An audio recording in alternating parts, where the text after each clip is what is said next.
The Jets lose their preseason opener, but there were some positives to take from the game. Let's discuss them today on Locked On Jets. You are Locked On Jets, your daily New York Jets podcast. Part of the Locked On Podcast Network, your team every day.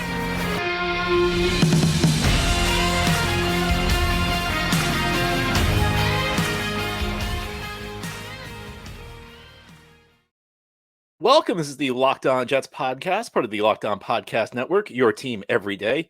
It's Friday, August 4th, 2023, and I'm your host, John B. from GettingGreenNation.com. Thanking you so much for making the show your first listen or first watch every day. Subscribe to the show for free on YouTube or wherever you get your podcasts so that you get new episodes as soon as they're posted. If you're listening on a podcast source, give this show a 5-star review, and if you're watching on YouTube, give this episode a big thumbs up. These things help us out and help other Jets fans find the podcast. Today's episode of Locked On Jets is brought to you by eBay Motors. A championship team is all about each player being a perfect fit. The same goes for your vehicle. So for parts that fit, head to eBay Motors and look for the green check. Stay in the game with eBay Guaranteed Fit. ebaymotors.com. Let's ride. eBay Guaranteed Fit, only available to U.S. customers. Eligible items only. Exclusions apply.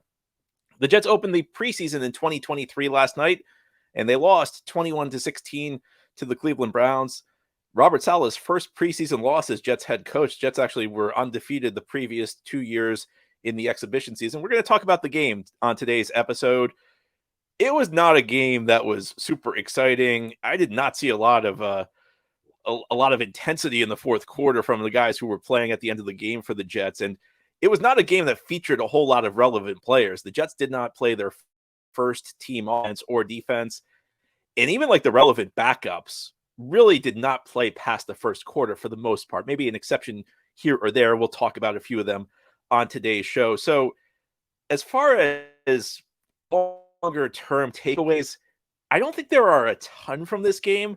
So we're going to do our best to kind of try to figure out what was significant in this game for the New York Jets. Now, again, the Jets lost, but I don't think anybody really cares about the final score of an exhibition game. Yeah, I mean, you'd like to win rather than lose, but the guys who decided this game last night, they're not going to be on the team.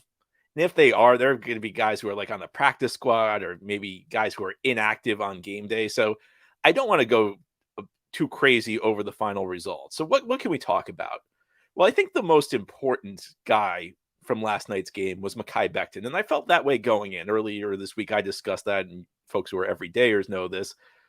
Mekhi Becton did take the field last night, and he was supposed to play about 20 to 25 snaps. And that was cut short. He only played 7 snaps on offense. And I don't know, there were some rumblings in the post-game press conference. Maybe the knee was feeling a little sore, maybe. And Becton kind of suggested that he wasn't super comfortable playing on the turf. So he only played 7 snaps on offense. Now, 7 snaps on offense, not really enough to make any sort of sweeping conclusions. But I will say this, and on a night where there aren't a ton of takeaways for the New York Jets, I thought Becton was excellent in those 7 snaps. I mean, I was trying to keep my eye on him. I thought he was outstanding, and I thought he moved pretty well. So if there's one major takeaway from this game, it's Mekhi Becton, and what is understandably limited action, and in a number of snaps that's not a great sample size, did look very good. And again, did look like he was moving pretty well out there. And that's significant. Now, he was going up against backups. So I think the expectation last night is going up against, second teamers, you need to dominate. If Becton just looks okay and he gets beaten on a play or two, that's probably not good enough because he's not going up against great competition. If Becton's going to be a starter for this team, he's got to be able to dominate backups. And again, 7 snaps. So I don't know how much you want to read into it, but I thought he did dominate in the 7 snaps. We know how important tackle is for the Jets. A couple levels. Aaron Rodgers doesn't move as well as he used to, so he's going to be more confined to the pocket than he's been in the past. And at 39 years of age, those hits add up. So you want to limit as many hits as you can. And tackle's a question mark for the Jets. I mean, I think both spots on some level, it's not really clear how the Jets are going to get through this season. So Becton becomes an absolutely critical player for this football team. And it was a very limited test. You can even call it a quiz. Maybe it wasn't quite a test, but he passed it with flying colors. And, he looked like the guy, the Jets were hoping they would get when they drafted him 3 years ago. And now a lot of it's going to be, can he stay on the field? A lot of it's going to be, can he, extend? Obviously, he's going to need to play more than 7 snaps once we get into the season. And he's going to go up against better competition. But look, if Becton went out and gave up 2 sacks last night, everybody would be going crazy. And I look at this and I say, you know what? That was, it would have been nicer if he played longer. But if you ask me what would the best case scenario be for Becton, it'd be, at least as far as quality of play goes, it would be what we saw last night. I thought it was a really promising start for Becton's preseason. I'm not saying, necessarily going to continue, but I liked what I saw out of Becton. And on a night where there were not a lot of relevant players on the field for the Jets for any extended stretch of time, and the first team offense and first team defense, for the most part, did not even suit up, to get 7 good snaps out of Becton, at least that's something. Now, I think the other key player to watch last night was Zach Wilson, and it was a pretty quiet night for Zach Wilson, also with one exception. He only attempted 5 passes. I think he had maybe 6 dropbacks. There was a 57-yard completion, though. It was a really nice throw. It was an outstanding throw outside the numbers, deep down the left sideline. Malik Taylor made the catch. Malik Taylor ran a great route. He created separation. Wilson read it perfectly. It wasn't an overly complex defense. In the preseason, you're seeing a lot of vanilla schemes. Other teams aren't going to throw exotic pressure packages or, really rotate their coverage a whole lot. They're not going to put like a lot on film for their regular season opponents, but really impressive throw by Zach Wilson. How much does it mean? It's one throw, and Zach Wilson had 5 attempts in this game. So you were never going to see enormous levels of growth from Zach Wilson in a handful of snaps. But I think as much as anything for Zach Wilson, it's about trying to rebuild his career. And I think the first step is try and put together that shattered confidence again, because I'm sure his confidence level was very low at the end of last season. And you're not going to rebuild Zach Wilson overnight. Look, if the Jets felt like they could rebuild Zach Wilson in an offseason, Aaron Rodgers would not be here. It's a longer term type deal.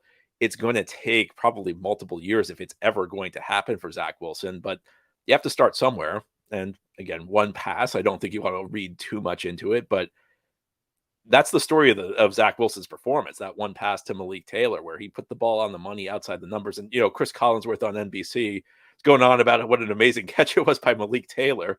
And Taylor ran a great route. I thought he did a good job. He created separation. He gave his quarterback a window to throw the ball to. So I do want to give Taylor credit, but vintage former wide receiver who becomes TV analyst, who gives the credit to the receiver when the quarterback makes an absolutely outstanding throw to complete the pass. I actually thought the Jets should have left Zach Wilson out there a little bit longer, because I go back to what I was just saying about confidence. Zach Wilson would have torn that Browns defense up. Say what you will about Zach Wilson, and there are question marks about his future. He's a quarterback with 22 games of starting experience, going up against practice squatters, going up against third stringers who are not playing an overly complex coverage. Zach Wilson would have had a lot of success in this game if they had left him out there. So I actually would have liked to have seen him play longer. Part of this is just we have to see Tim Boyle and Chris Streveler after Zach Wilson. If the Jets had left him out there a little bit longer, the story of the game would have been Zach Wilson dominating the Browns defense. So I wish he had stayed out there a little bit longer. But at the end of the day, the story everybody's going to take from Zach Wilson in this game is that great throw to Malik Taylor. So, positive start for Zach Wilson as well. So really the two, to the extent there were high profile players in this game last night for the Jets, I think both of them come away with a positive storyline. Mekhi Becton looking outstanding. I mean, I don't know if you can say somebody looked outstanding in seven plays, but I really liked what Becton did in those 7 plays. And then Zach Wilson, 3 for 5, but the one throw that everybody will remember is the 57-yard completion where he put the ball where it needed to be outside the numbers. Now, here on the Locked On Jets podcast, we'll turn our attention to the first-round draft pick. Will McDonald made his Jets debut last night, and again, I think it's another positive storyline for this team. We'll discuss that continuing this Friday game recap edition of the Locked On Jets podcast. Today's episode of Locked On Jets is brought to you by Underdog Fantasy. August is here, and you know what that means. It's the official start of fantasy football drafting month. And Underdog is the easiest place to play fantasy football and the best place for best ball. Best Ball Mania 4 is the largest fantasy football tournament ever, and the winner of Best Ball 3 drafted their team in July. So what are you waiting for? You can get championship ready for your home league by trying out Best Ball on Underdog Fantasy. All you do is one live snake draft. There's no waivers, there's no trades. Underdog sets your best lineup every week. Try it out with Underdog's Best Ball Mania tournament, the largest fantasy football contest of all time. It's back in even bigger with $15 million of total prizes up for grabs, including an absurd $3 million going to the winner. Last year, the winner drafted their team in July, so don't wait around. Visit UnderdogFantasy.com or find them in the App Store and sign up with promo code LOCKEDON to get your first deposit doubled up to $100. That's Underdog Fantasy, promo code LOCKEDON. It's one word with no space, LOCKEDON. Thank you so much for making Locked On Jets your first listener, first watch every day. Big shout out to you everydayers. This is a daily podcast covering the New York Jets. We have new episodes each day through the week, Monday through Friday, and then some bonus episodes as needed on the weekends. Sometimes we need a second episode when news breaks. So tune into the show every day and subscribe wherever you get your podcasts. Today we're breaking down a New York Jets, what is a New York Jets preseason loss, but I don't really care about the final score. I really care about the key storylines coming from the game. In the regular season, we can worry about the final score. I think that in the preseason, it's much more about the individual players. And a guy I really had on last night was Will McDonald. Was, of course, the Jets' first-round pick back in the spring in the NFL draft. Not a lot of people were expecting the Jets to go with a pass rusher in the first round because the defensive line is pretty good. And the Jets are hoping Will McDonald will make that defensive line even better. And I think you have to say a very positive beginning to Will McDonald's career. There was a play early, I think it was in the first quarter, where it was a bootleg. And essentially, if you're not familiar with a bootleg, essentially it's a fake handoff, and then the quarterback runs outside. And what happens on this play is the guy at the end of the line is unblocked because essentially they're hoping that the guy at the end of the line chases the running back. They're hoping that he bites on the play fake, and then the quarterback can go outside and have no pass rushers in his face. Will McDonald did not bite on the play fake. Will McDonald went straight for the quarterback. He went straight for Kellen Mond, and he essentially destroyed the play. Mond threw an incompletion under duress. So right off the bat, a player who by many accounts is raw, by many accounts, still needs to learn some instincts, looks really good. Does not bite at all on the play action fake, and does his job, and it just accelerates to Kellen Mond. I mean, even when the guy at the end of the line who's unblocked doesn't bite on the fake, he doesn't always get to the quarterback that quickly. Usually the quarterback has some time to at least dump the ball off to his check down. Will McDonald exploded to Kellen Mond, and you saw kind of the raw potential of Will McDonald on that play. But then in the second half, I'm going to go back to something I said yesterday. And if you listen to yesterday's show, I was really excited because I finally got something right on one of my game preview podcasts. You make a lot of predictions; they don't always come true. But on yesterday's show, I talked about the spin move Will McDonald showed at Iowa State and how in college it wasn't really fully developed, but it's still kind of promising to see a college player even attempt a spin move, even if it's not great, because most college players aren't trying that. And in the second half, he executed a brilliant spin move and got to the quarterback. And this year for Will McDonald, it's not really going to be about producing 10 sacks. It's not going to be about being a huge part of this defense. It's about developing. It's about just improving. And I think yesterday's game, and I don't want to overstate the significance of a handful of snaps against, pretty suspect competition, but it's a first sign to say, maybe this guy's improving. Maybe this guy's developing a bit. And this is kind of the season where Will McDonald's going to see a lot of playing time, because once we get to the real games, the Jets have to try and win. And this goes back to why, you shouldn't be upset that the Jets lost this game.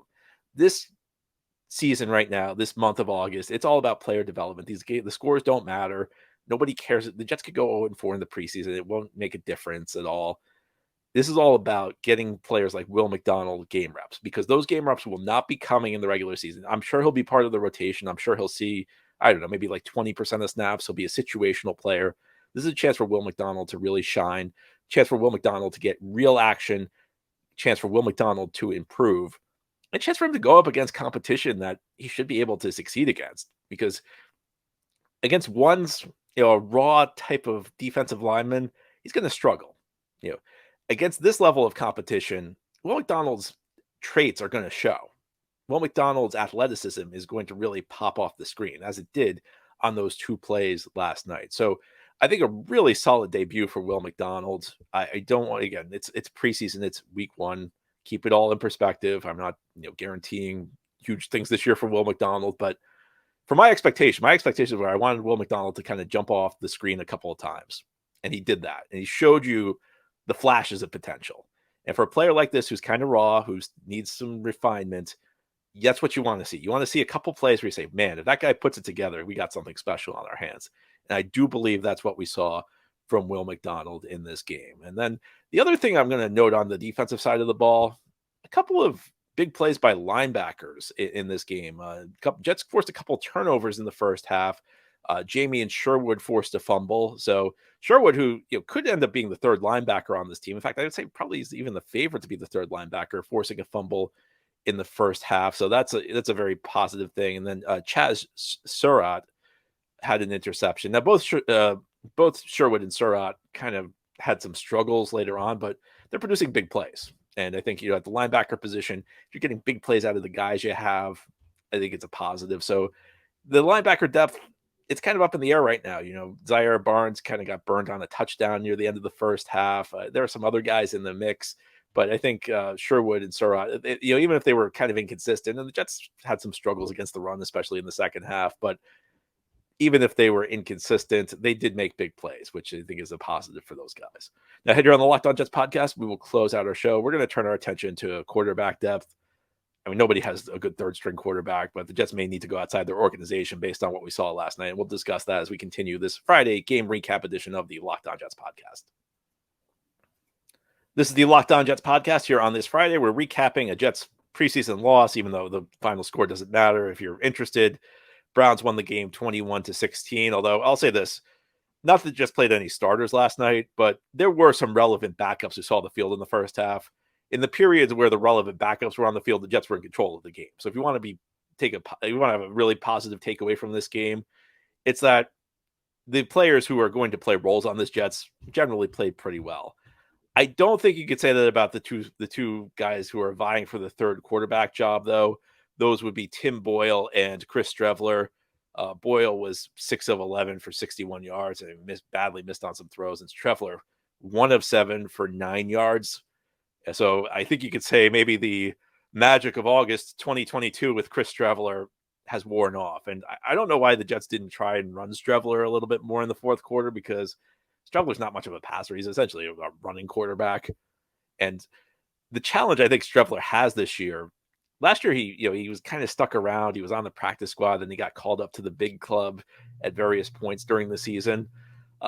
The challenge Streveler has this year is that Aaron Rodgers is in the mix. So last year with Zach Wilson, when he's struggling, and the Jets never really used this, but you can at least see that there could be a package for Streveler as a running quarterback where you're trying to change pace a little bit. If Zach Wilson's struggling, maybe you go to Streveler and you try and run the ball at the quarterback position. That package makes way less sense when you have Aaron Rodgers on your team, because every snap that goes to Chris Streveler is in a rushing package. That's a snap that's not going to Aaron Rodgers. And the Jets are always going to be a better team with Aaron Rodgers with the ball in his hands than they will Chris Streveler with the ball in his hands. With a lesser quarterback, you can talk about mixing and matching. You can talk about building some sort of temporary a couple plays here, a couple plays there, where you throw this new look at a team. You're not going to throw a new look with Aaron Rodgers. You want Aaron Rodgers in the pocket dissecting a defense and getting the ball where it needs to go. So beyond Streveler's poor play, I think Streveler has a difficult path to the roster. And Tim Boyle looked like you'd expect. Tim Boyle looked exactly how one would expect Tim Boyle to look. He did not look like much of a quarterback. And I understand that when you're talking about your third string quarterbacks, you're probably not talking about a guy who has much of a role on your team. And you're probably not talking about a guy who's very good, because anybody who's good at the quarterback position is a starter. And anybody who's like even remotely credible is usually a backup. It's very difficult to find a good third quarterback. I mean, the Mike Whites of the world who can go in for a game or two and play well, they're not readily available in this league. But the league did change its rules this year. So teams now can dress a third quarterback, and it specifically needs to be a quarterback. So over the last couple of years, the last decade or so, a lot of teams have just only carried 2 quarterbacks because there was no third quarterback. This year, the rules are different. teams can now dress a third quarterback, but it has to be a third quarterback, gives a little extra roster spot. So it makes sense to carry a third quarterback on your 53-man roster. And I think the Jets probably might want to go outside the organization to find a third quarterback, because while there's no great options for a number 3 quarterback, there has to be somebody better, at least a developmental guy who can play better than these two guys looked. And then, another guy, if we're talking negatives, I was really pretty disappointed in Jason Brownlee, because this guy, the hype this guy got out of training camp for the way he's been playing in these practices, been off the charts. And he had 2 catches for 17 yards. And actually the second catch, he made a nice adjustment on a ball that wasn't particularly well thrown. But he also had 2, I don't know if they were drops, but they were balls that were very catchable. And we'll see what happens with him. I'm not going to write him off after a couple bad plays in a preseason game. But at the same point, for the level of hype this guy got, I actually thought there were 2 receivers who made a stronger case to get that 6th and final spot at the receiver position on the 53-man roster. And one of them I mentioned was Malik Taylor, who had a 57-yard reception. Now, I think the counter to the Malik Taylor 57-yard reception, this is a 27-year-old guy who's been in the NFL a long time. And typically, like, preseason games against backups are where these guys feast, because they're experienced players. They know how to get open against, practice squad level players. So you can dismiss the 57-yard reception, even though he ran a good route and created separation. But the thing that Malik Taylor did that maybe even more significant is he made a great special teams tackle on a punt coverage.